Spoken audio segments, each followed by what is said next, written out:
జై శ్రీరామ్. శ్రీమాత్రే నమః. శ్రీ గురుభ్యో నమః.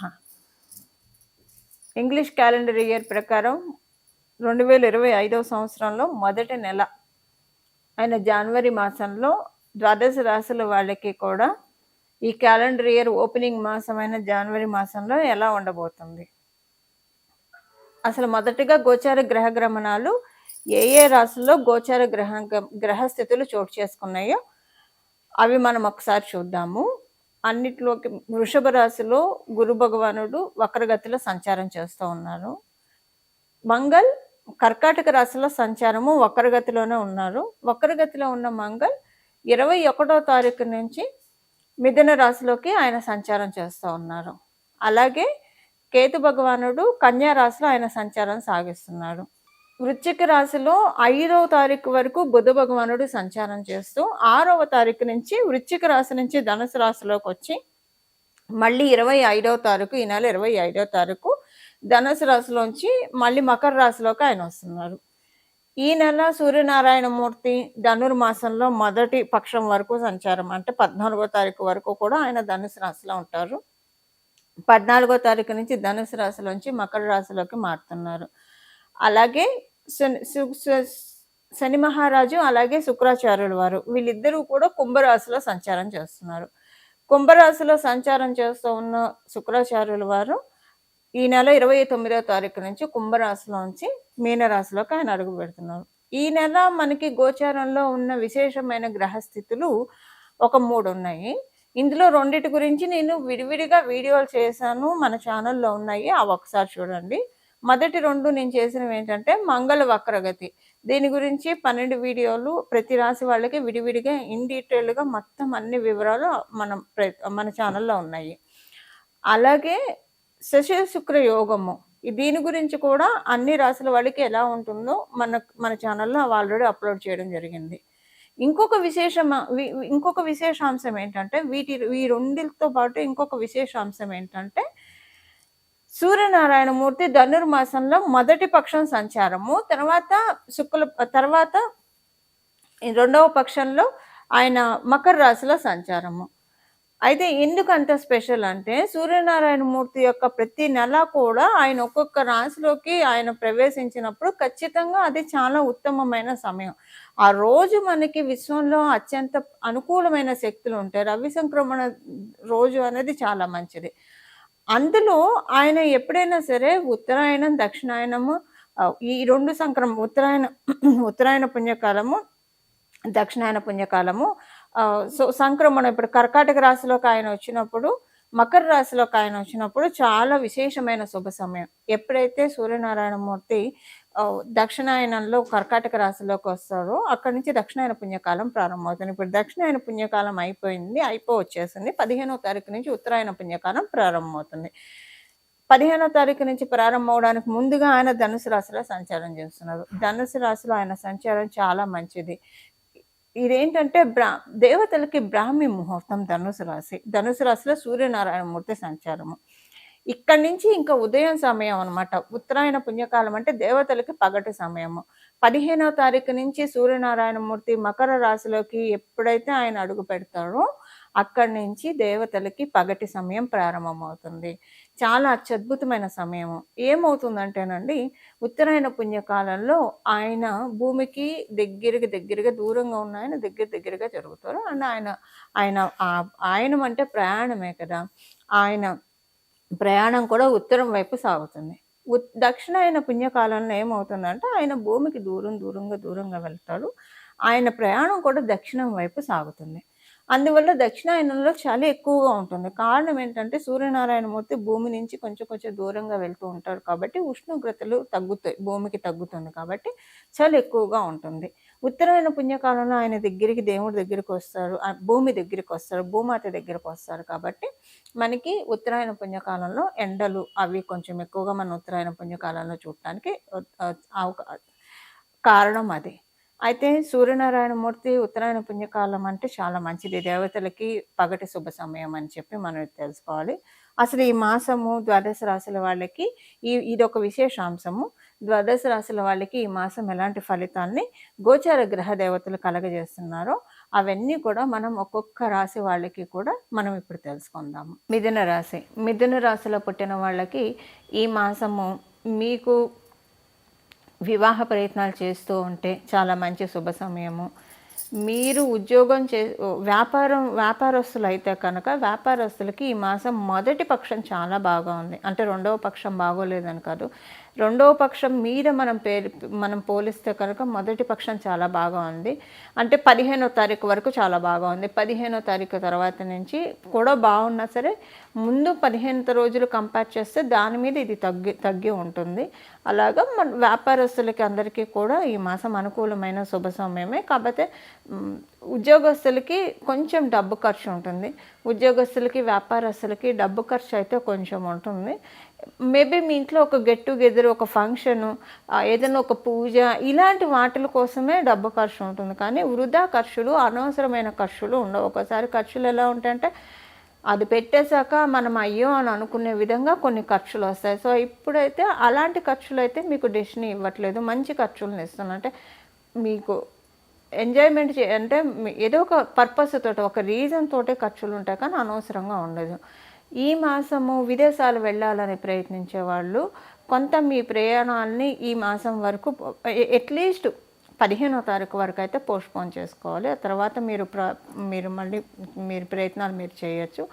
ఏంటంటే విదేశాలు వెళ్ళడానికి పూర్తిగా అనుకూలమైన సమయం కాదు. మీకు ఏమాత్రం అవకాశం ఉంటే కనుక ఈ మాసం వరకు ప్రయాణాలు అవాయిడ్ చేయండి. అది విదేశం నుంచి స్వదేశం కావచ్చు, స్వదేశం నుంచి విదేశం కావచ్చు. ఈ రెండిట్లో ఎక్కడైనా సరే కొంత ప్రయాణాలు మీరు అవాయిడ్ చేస్తే మంచిది. అది ఈ మాసం ఆరోగ్యం విషయంలో చాలా చక్కగా ఉంది. సంతానం యొక్క అనుకూలత చాలా బాగా ఉంది. మీ సంతానం యొక్క అనుకూలత బాగా ఉంది. అలాగే మీ సంతానానికి సంబంధించిన గుడ్ న్యూస్లు మీరు వింటారు. ఈ మాసము చాలా మంచి గుడ్ న్యూస్లు వింటారు. అది మీకు చాలా సంతృప్తినిస్తుంది. మీ సంతానము హార్డ్ వర్క్ ఇన్నాళ్ళు చేసిన హార్డ్ వర్క్కి మంచి రిజల్ట్స్ వస్తాయి. మీ సంతానం ఉద్యోగం కోసం ప్రయత్నిస్తూ ఉంటే అది చక్కగా సఫలీకృతం అవుతుంది. అలాగే మీకు కూడా మీరు అనుకున్నది ప్లాన్స్ ఏవైతే ఉన్నాయో ఇంటి పరంగా ఇల్లు నిర్మాణం చేయాలని కావచ్చు, ఇల్లు కొనాలనుకున్నా, లేదా ఇంటికి సంబంధించిన ఏదైనా పనులు కనుక మీరు ప్లాన్ చేసుకుంటూ ఉంటే ఈ మంత్ నుంచి అవన్నీ కూడా చక్కగా సఫలీకృతం అవుతాయి. అవన్నీ కూడా చక్కగా మేనిఫెస్ట్ అవుతాయి మీకు. దాంతోపాటు ఏంటంటే ఈ మాసం మీకు శని మహారాజు కూడా చాలా అనుకూలంగా ఉన్నాడు. ఆయన మీకు ఇక్కడ ఏంటంటే మీకు 2 పూర్వపుణ్య స్థానాలండి. ఒకటోది మీ పంచమాధిపతి శుక్ర భగవానుడు, అలాగే మీకు నవమాధిపతి శని మహారాజు. వీళ్ళిద్దరూ కూడా పంచమ స్థానం మొదటి పూర్వపుణ్యస్థానం, నవమ స్థానం రెండవ పూర్వపుణ్యస్థానం. వీళ్ళిద్దరూ కూడా కలిసి మీకు నవమ స్థానంలో సంచారం చేయడము శ్రీలక్ష్మి యోగానికి ఇదొక కర్టన్ రైజర్ అనమాట. అంటే మంచి శ్రీలక్ష్మి యోగము ఈ మాసం సిద్ధించడానికి చక్కటి అవకాశం ఉంది.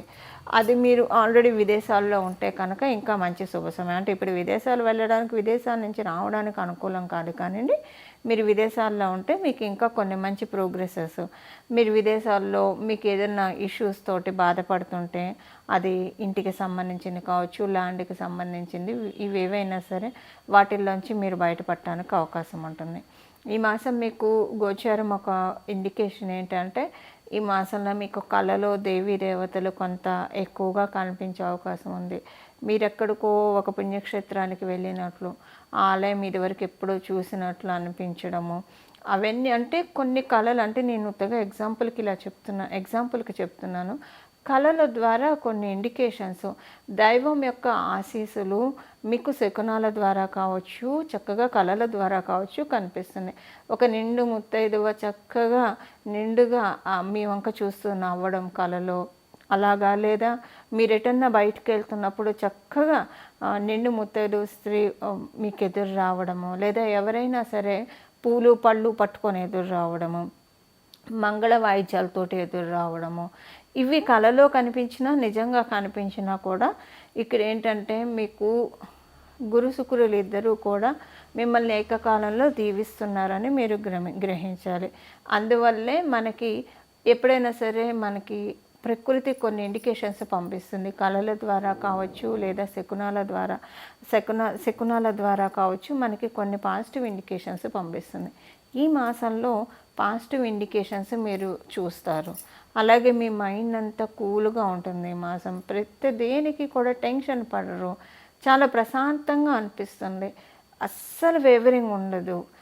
మైండ్ అంతా చాలా కామ్గా, చాలా సెటిల్డ్గా, ప్రశాంతంగా, చాలా రోజుల తర్వాత ఇంత ప్రశాంతంగా ఉన్నాను అని మీరు అనుకునే విధంగా ఈ మాసంలో మీకు గోచార గ్రహస్థితులు కరుణిస్తూ ఉన్నాయి. ఆరోగ్య విషయంలో బాగా ఉంది, సంతానం విషయంలో బాగా ఉంది, ఇంకా మిగతా అన్ని విషయాల్లో విద్యార్థినులకి కూడా ఈ మాసం అనుకూలంగా ఉంది. ఇవి ఈ మాసం యొక్క గోచార గ్రహస్థితుల ఫలితాలు మిథున రాశిలో పుట్టిన వాళ్ళకి. పరిహారము ఈ మాసంలో ద్వాదశ రాశిలో వాళ్ళు కూడా చేసుకోవాల్సిన పరిహారము సూర్యనారాయణ మూర్తికి సంబంధించినది. ఎందుకంటే ఆయన ధనుసు రాశిలో సంచారం చేస్తే ఇంకా మకర రాశిలోకి ఆయన వచ్చినప్పుడు చాలా మంచిది. ఈ మకర రాశిలోకి ఆయన అడుగుపెట్టినప్పుడు ఎప్పుడైనా సరే సంక్రమణ రోజుల్లో కనుక సత్యనారాయణ స్వామి వ్రతం చేసుకుంటే చాలా మంచిది. మనకి సత్యనారాయణ స్వామి వ్రతకల్పంలోనే ఉంటుంది కదా. పౌర్ణమి రోజు కానీ, ఏకాదశుల్లో కానీ, లేదా రవి సంక్రమణ దినాల్లో కానీ ఎవరైతే సత్యనారాయణ స్వామి వ్రతం చేసుకుంటారో వాళ్ళకి అత్యంత శుభ ఫలితాలు ఉంటాయని మనకి వ్రతకల్పంలోనే ఉంటుంది. అయితే ఇప్పుడు మనకి ఉత్తరాయణ పుణ్యకాలంలోకి మనము 15వ తారీఖు నుంచి, జనవరి 15వ తారీఖు నుంచి అడుగుపెట్టబోతున్నాం. ఈ ఉత్తరాయణ పుణ్యకాలంలో ప్రవేశించేప్పుడు ఆ రోజు పర్టికులర్గా ఎవరైతే కనుక సత్యనారాయణ స్వామి వ్రతం చేసుకుంటారో వాళ్ళ ఇంట్లో వాళ్ళ మటుకే వాళ్ళు ఒక బ్రహ్మగారిని పిలిచి మీ మటుకే మీరు చేసుకోండి, ఎంత ఎంత శక్తి ఉంటే అంతలో చేసుకోండి, లేదా గుడిలో సామూహికంగా జరిగిన చోటైనా మీరు చేసుకోవచ్చు. ఈ రెండిటికి శక్తి లేదు. ఒక్కొక్కసారి డబ్బు కావాలి, అలాగే ఓపిక కావాలి, అంటే ఆరోగ్యం సహకరించాలి. మూడవది ఏంటంటే పరిస్థితులు అనుకూలించాలి.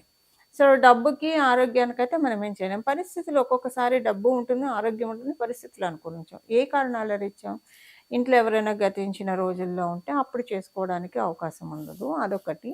సెకండ్ థింగ్ ఏంటంటే ఇంట్లో ఆడవాళ్ళు ఏమన్నా పీరియడ్లో ఉంటే అప్పుడు కూడా చేసుకోవడానికి అవకాశం ఉండదు. సో పరిస్థితులు అనుకో, లేదా బిజీ షెడ్యూల్లో ఉంటారు, ఏదన్నా బయట ఊరికి అదే రోజు వెళ్ళాల్సి వస్తారు, అప్పుడు కూడా మీకు డబ్బు శక్తి ఉన్నా చేసుకోలేకపోవచ్చు. సో అసలు ఏ కండిషన్లో అయినా సరే సత్యనారాయణ స్వామి వ్రతం చేసుకోలేకపోతే కనుక, చేసుకుంటే చాలా మంచిదండి. చేసుకోలేకపోతే సూర్యనారాయణ మూర్తి నడకని మీరు గమనించండి. ఉత్తరం వైపు ఆయన ప్రయాణిస్తున్నాడంటే ఈ 6 నెలలు ఆయన నడకని మనం పట్టుకుంటే చాలండి. ఇంకా మకర రాశిలో ఆయన ప్రవేశించినప్పుడు ఆ 15వ తారీఖు సత్యనారాయణ స్వామి వ్రతం చేసుకున్నా, లేదంటే ఇప్పుడు మనం తెలుసుకున్న ఈ నామాన్ని ఆ రోజు జపించిన, రోజంతా జపించిన, వ్రతం చేసుకోలేకపోయినా మనము తత్తుల్యమైన ఫలితాన్ని పొందడానికి అవకాశం ఉంటుంది. అదేంటో ఇప్పుడు మనం చూద్దాం. నమో భగవతే సత్యదేవాయ, నమో భగవతే సత్యదేవాయ, నమో భగవతే సత్యదేవాయ. సూర్యనారాయణమూర్తి ఉత్తరం దిశ వైపు ప్రయాణించే శుభ సమయము, దేవతలకి పగటి శుభ సమయము. ఈ సంక్రమణ రోజుల్లో కనుక ఎవరైతే సత్యనారాయణ స్వామి వ్రతం చేసుకుంటారో ఇంక ఈ ఆయనమంతా మన జీవితంలో టార్చ్ పెడతాడు, మనల్ని ఒక లైమ్ లైట్లోకి తీసుకెళ్తారు. ఇది ఈ మాసానికి సంబంధించిన రెమెడీ అనమాటకు అనుకోకండి. ఇది 6 నెలల వరకు మనకి పనికొచ్చే శుభత్వాన్ని ఇచ్చే రెమెడీ. 15 మనం దక్షిణాయనప్పుడు కూడా దక్షిణాయనం సంక్రమణం అయినప్పుడు చేసుకోవడం, ఉత్తరాయణ సంక్రమణం చేసుకుంటే కనుక మనకు అసలు సంవత్సరం అంతా కూడా బాగుంటుందండి, చాలా బాగుంటుంది.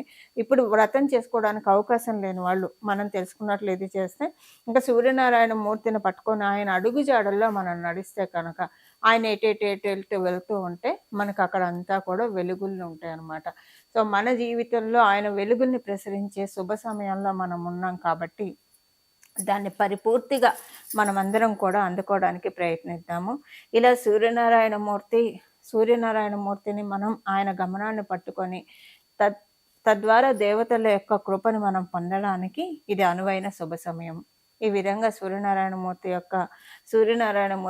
మన జీవితంలో సౌభాగ్యాన్ని తెచ్చిపెట్టాలని చెప్పి, సూర్యనారాయణమూర్తి మన జీవితంలో సర్వసంపదని తెచ్చిపెట్టాలని, సూర్యనారాయణమూర్తి మనందరికీ కూడా ఆరోగ్యం అనే మహాభాగ్యాన్ని ఇవ్వాలని చెప్పి, అలాగే సూర్యనారాయణమూర్తి మనందరికీ జ్ఞాన సంపదని ప్రసాదించాలని చెప్పి మనందరి తరఫున నేను కూడా సూర్యనారాయణ మూర్తిని ప్రార్థిస్తూ మంగళం.